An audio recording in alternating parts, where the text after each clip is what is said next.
दोस्तों नमस्कार। देवियों एवं सज्जनों, भाइयों और बहनों, सबको नमस्कार है, सलाम है, प्रणाम है। मैं अपना परिचय क्या दूं? मेरे पास अब खोने के लिए कुछ भी नहीं बचा, पर देने के लिए ज़िंदगी के महान अनुभव बचे हैं, जो आप लोगों से साझा कर रहा हूं। आप लोग मुझे सुनते हैं तो मैं आप लोगों का आभारी रहूँगा। मेरे दिल में कुछ बहुत दिन से घुटन सा हो रहा था, तो इसलिए ये दास्तान आखिर तक ज़रूर सुनिए। मैं आग्रह करता हूँ कि पूरी वीडियो को सुनिएगा, देखिएगा। स्वतंत्र दिवस, गणतंत्र दिवस प्रत्येक वर्ष हर्षोल्लास के साथ मनाए जाते हैं। ये परंपरा आज़ादी के बाद से चली आ रही है। घोषणाएं होती हैं, लेकिन कितनी पूरी होती है यह आप सबको भली भांति पता है। देश के लोग जाति, धर्म, मजहब के नाम पर बटे हुए हैं। आज कोई व्यक्ति समाज का रहनुमा बनकर उसे हवा देता है, लोग और समाज उसके पीछे दौड़ पड़ते हैं और समाज उसे अपना विकास का ठेकेदार मानकर उसके चुनाव में उसे वोट देकर देश के उच्च सदन का हिस्सा बना देता है। इसके बाद खेल शुरू होता है।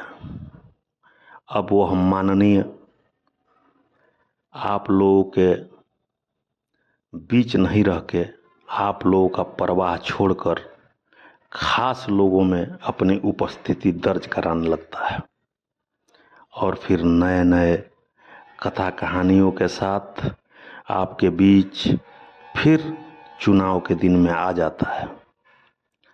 ये बहुरूपीय गांधी जी की तस्वीर लगाकर और देशभक्ति जाहिर करते हैं। बैनर पोस्टर पर गांधी जी की तस्वीर होती है, लेकिन इन नेताओं को जरा सोचनी चाहिए कि गांधी जी एक धोती में जीवन काट दिए थे, लेकिन इन नेताओं को अगर पता किया जाए तो इनके पास तो कपड़े की फैक्ट्री होती है। मैं तो मानता हूं कि नेता पद सेवा के लिए होता है, तो फिर वेतन रहित रहना चाहिए। लेकिन जो मेरी जानकारी है कि अगर एक नेता चारों सदनों का सदस्य एक एक दिन भी रह जाता है तो उसे 4 पेंशन की सुविधा दी जाती है, जैसे लालू प्रसाद यादव।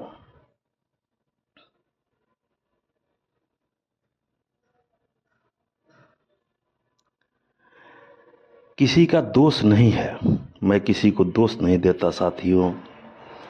आप लोग भी जब कोई यूट्यूबर अधनंगा और कम कपड़े में किसी लड़की की तस्वीर वायरल करता है तो उसे बहुत लाइक, सब्सक्राइब और व्यूज़ देते हैं। मेरी बात आप लोगों को बुरी लगी होगी तो मैं दिल से इसके लिए माफ़ी मांगता हूँ। दुख होता है जब वीडियो में यूट्यूब पर किसी सेलिब्रिटी या किसी खास व्यक्ति को दिखाया जाता है कि उन्हें खाने में क्या पसंद है, वो कपड़े कैसे पहनते हैं, वो पानी कहाँ का पीते हैं, कैसे पानी पीते हैं। हद है भाई। ये देख के हम क्या करेंगे? हम तो अपने हाल पे हैं। देश में स्वदेशी का नारा, मेक इन इंडिया का नारा लगाया गया, पर उत्पादन कुछ भी नहीं। चाइना मोबाइल, इलेक्ट्रिक गुड्स, खिलौने, अन्य काफ़ी सामान बेचकर और हमारे देश से पैसा कमाता है, लेकिन हम मजबूर हैं उसे खरीदने के लिए, कि हमारे यहाँ उत्पादन नहीं है, अगर उत्पादन है भी तो वो हमारे देश के उत्पाद से सस्ते में मुहैया करा देता है। थंबनेल पर हमने राजीव भाई दीक्षित की तस्वीर, विवेकानंद जी की तस्वीर, पूज्य बाबा जी प्रेमानंद महाराज की तस्वीर लगाए हैं, इसलिए कि ये लोग मुझे अच्छे लगे। संदेश बिल्कुल साफ है, स्वस्थ भारत, शिक्षित भारत, आध्यात्मिक भारत। मैं अध्यात्म की बात तो करना चाहता हूँ, पर आडंबर की नहीं। मैं आडंबर में कभी विश्वास नहीं रखता। अजीब इत्तेफाक है, 18, 20, 22 वर्ष के लोग साधु संत बाबा बनकर कुछ लोग पर्ची निकालते हैं, तो कुछ जया किशोरी जी जैसे लोग आधा टाइम ब्यूटी पार्लर में बिताती हैं। ये लोग देश के कथावाचक हैं, संत हैं। दुख होता है, जरा आप लोग सोचिए, ये लोग अपने लिए वर और वधू की तलाश में हैं और बहुत सारे पता नहीं अंदर की बातें क्या क्या हो सकती हैं। इंटरव्यू में जया किशोरी जी ने कहा था कि मुझे शादी करना है, मैं कोई साध्वी थोड़े हूँ। तो फिर साध्वी नहीं है और फैशन के इस दौर में अपने को एक मॉडल के रूप में पेश करती हैं और उन्हें लोग नमन करके कथावाचक और कथा सुनते हैं, उनका क्या फ़ायदा है। जो लोग इन महान ग्रंथों, मुकद्दस ग्रंथों की स्थापना की, जिन्होंने लिखा, मुझे नहीं लगता कि उनके पास कोई डिग्री थी। सूरदास हों, कालिदास हों, कबीर जी हों, कबीरदास हों, इन लोगों के पास कोई ये कागज़ के बड़ी बड़ी डिग्रियां नहीं थी दोस्तों। इन लोगों को आत्मज्ञान था, इन लोगों को आध्यात्मिक ज्ञान था, जिसके बदौलत इन लोगों ने इतने महान महान मुकद्दस ग्रंथ और काव्य की रचना की। लेकिन आज इसके सीधा उलट है।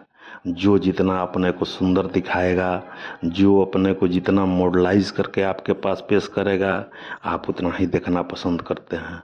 खैर, आपकी मर्जी। अमीर जितना अपने थाली में खाना छोड़ता है, अमीर अपने थाली में जितना खाना छोड़ देता है, गरीब उतना खाना नहीं पाकर मर जाता है। ये देश की व्यवस्था है। खैर, आगे मैं स्वास्थ्य की भी बात करूंगा, समाज की भी बात करूंगा। तब तक के लिए विदा चाहूँगा। जय हिंद, जय भारत।